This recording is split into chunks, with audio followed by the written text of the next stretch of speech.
ओम श्री गणेशाय नमः। श्री गुरुभ्यो नमः। श्री गोपीजनवल्लभाय नमः। वंदे वंदारुमंदारं वृंदावन विनोदिनीं वृंदावन कलानाथं पुरुषोत्तमद्भुतं नारायणं नमस्कृत्यं नरं चैव नरोत्तमं देवीं सरस्वतीं व्यासं ततो जयमुदीरयेत्। ओम।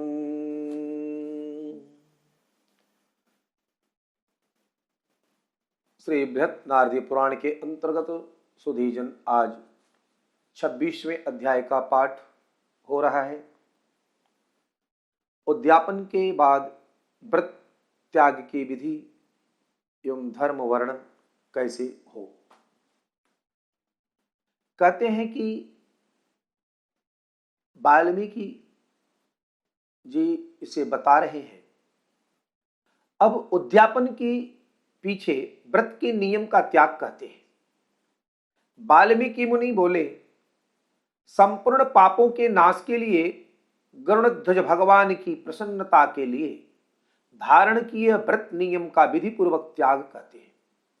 हे राजन, नक्त व्रत करने वाला मनुष्य समाप्ति में ब्राह्मणों को भोजन करावे और बिना मांगे जो कुछ मिल जाए उसको खाकर रहने में सुवर्ण दान करना, अमावस्या में भोजन का नियम पालन करने वाला दक्षिणा के साथ गोदान देवे, और जो आंवला जल से स्नान करता है वह दही अथवा दूध का दान देवे।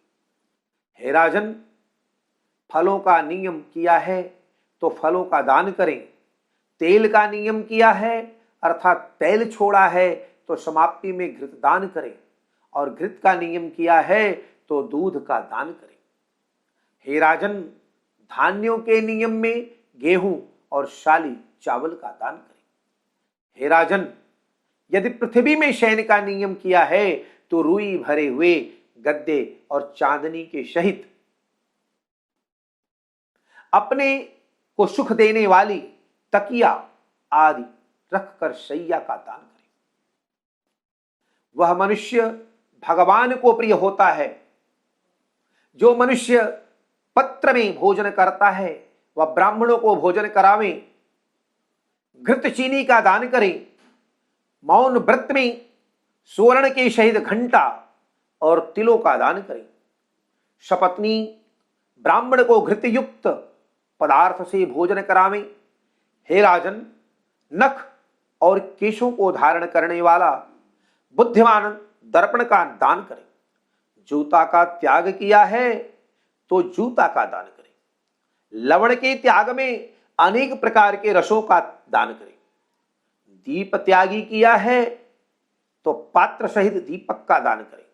जो मनुष्य अधिक मास में भक्ति से नियमों का पालन करता है वह सर्वदा वैकुंठ में निवास करता है। तांबे के पात्र में घृत और सुवर्ण की बत्ती रखकर नित्य दीपन का दान करे।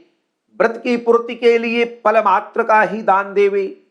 एकांत में वास करने वाला 8 घटों का दान करे। वे घट सुवर्ण के हों या मिट्टी के, उनको वस्त्रों से सुवर्ण के टुकड़ों के सहित दान देवे, और मास के अंत में छाता जूता के साथ 30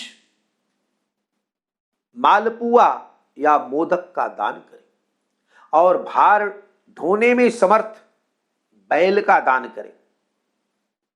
इन वस्तुओं के न मिलने पर अथवा यथोक्त करने में असमर्थ होने पर, हे राजन, संपूर्ण व्रतों की सिद्धि को देने वाला ब्राह्मणों का वचन कहा है, अर्थात ब्राह्मण से सुफल के मिलने पर व्रत पूर्ण हो जाता है। जो मलमास में एक अन्न का सेवन करता है वह चतुर्भुज होकर परम गति को पाता है। इस लोक में एक अन्न से बढ़कर दूसरा कुछ भी पवित्र नहीं है। एक अन्न के सेवन से मुनि लोग सिद्ध होकर परम मोक्ष को प्राप्त हो गए। अधिक मास में जो मनुष्य रात्र में भोजन करता है वह राजा होता है। वह मनुष्य संपूर्ण कामनाओं को प्राप्त करता है, इसमें जरा भी संदेह नहीं है। देवता लोग दिन के पूर्वाह्न में भोजन करते हैं और मुनि लोग मध्याह्न में भोजन करते हैं। अपराह्न में पितृगण भोजन करते हैं, इसीलिए अपने लिए भोजन का समय चतुर्थ प्रहर कहा गया है। हे नराधिप, जो सब बेला को अतिक्रमण कर चतुर्थ प्रहर में भोजन करता है, हे जनाधिप, उसके ब्रह्मत्यादि पाप नाश हो जाते हैं। हे महिपाल, रात्र में भोजन करने वाला समस्त पुण्यों से अधिक पुण्य फल का भागी होता है और वह मनुष्य प्रतिदिन अश्वमेध के यज्ञ करने का फल प्राप्त करता है। भगवान के प्रिय पुरुषोत्तम मास में उड़द का त्याग करे। वह उड़द छोड़ने वाला समस्त पापों से मुक्त होकर विष्णु लोक को जाता है। जो पातकी ब्राह्मण होकर यंत्र में तिल को पेरता है, हे राजन, वह ब्राह्मण तिल की संख्या के समान उतने वर्ष पर्यंत रौरव नरक में वास करता है, फिर चांडाल योनि में जाता है और कुष्ठ रोग से पीड़ित होता है।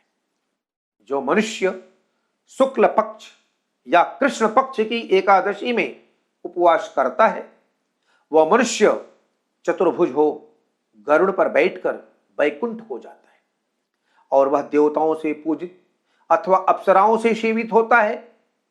एकादशी व्रत करने वाला दशमी और द्वादशी के दिन एक बार भोजन करे।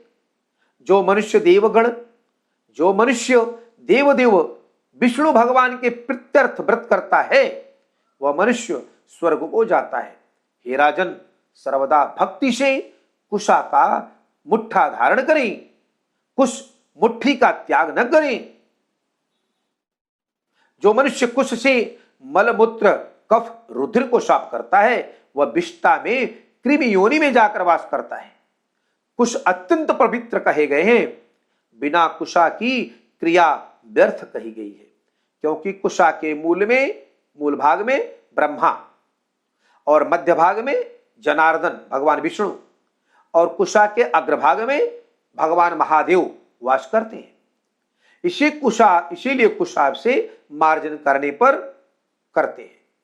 शूद्र जमीन से कुशा को न उखाड़े और कपिला गौ का दूध न पीवे।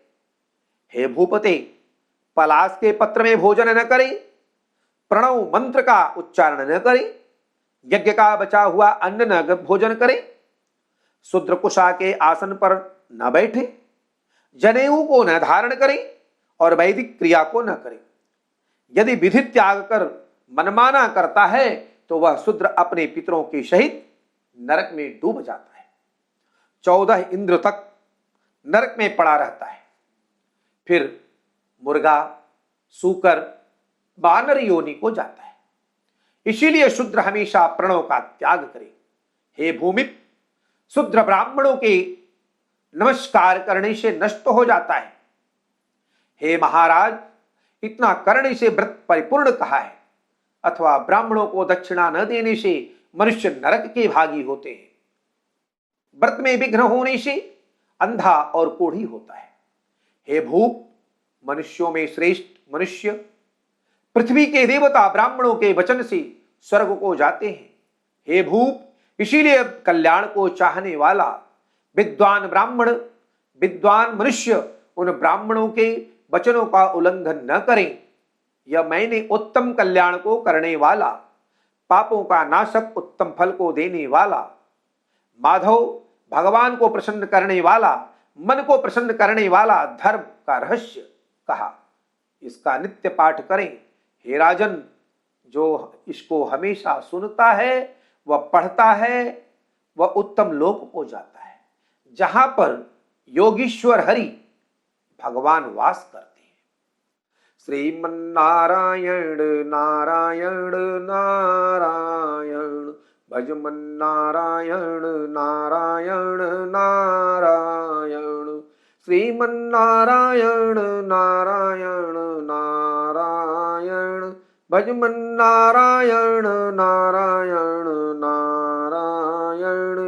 गोवर्धन धरम वंदे गोपालं गोपरूपिणं, गोकुलोत्सवमीशानं गो गोविंदम गोपिका प्रियम गोवर्धन धरम वंदे गोपालम गोपरूपिणम गोकुलोत्सवमीशानं गोविंदम गोपिका प्रियम कृष्णाय वासुदेवाय हरये परमात्मने प्रणतक्लेशनाशाय गोविंदाय नमो नमः गोविंदाय नमो नमः। श्री बृहत् नारदीय पुराणे पुरुषोत्तम मास महात्म्य श्री नारायण नारद संवादे गृहतो नियम त्यागो नाम खड्विंशोऽध्यायः। एक बार बोलो श्री पुरुषोत्तम भगवान की जय। श्री राधा सर्वेश्वर भगवान की